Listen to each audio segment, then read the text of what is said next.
భారతదేశాన్ని తలసేమియా ముక్తు చేద్దాము అనే ఒక పవిత్రమైన సంకల్పంతో ప్రారంభించిన ఈ తలసేమియా అండ్ సికిల్ సెల్ సొసైటీకి చేయూతను అందిస్తూ ఇప్పటికే దాదాపు 3 లక్షల బ్లడ్ యూనిట్స్ను రక్తదానం చేయడం, ఒక్క యూనిట్ దానం చేయడమే చాలా గగనమైన ఈ పరిస్థితులలో 3 లక్షల యూనిట్ల రక్తదానం చేసినంత గొప్ప అడుగు ఏదైతే చేశారో రత్నావళి గారు, వారితో కలిసి పనిచేస్తూ అనేక సంవత్సరాల నుంచి వైద్య సేవలు అందిస్తున్న మల్లాది సాయి చంద్ర గారు, తర్వాత మల్లికార్జున రెడ్డి గారు డయాగ్నోస్టిక్ సెంటర్ హెడ్ వారు.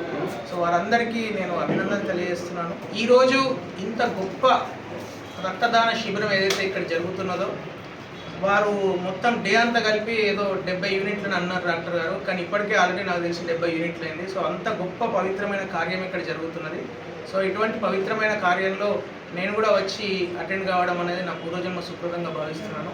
అట్లాగే సొసైటీలో ఉన్న అందరికీ కూడా నేను రిక్వెస్ట్ చేస్తున్నాను, అందరూ కూడా ఇటువంటి కార్యాలకు మీ యొక్క చేయూతను అందించండి, శక్తినివ్వండి. భారతదేశాన్ని తలసేమియా ముక్త్ భారత్గా చేయడంలో మనం కూడా మన వంతు కృషి మనం చేయాల్సిన అక్కర ఉన్నది. జై శ్రీరామ్, భారత్ మాత.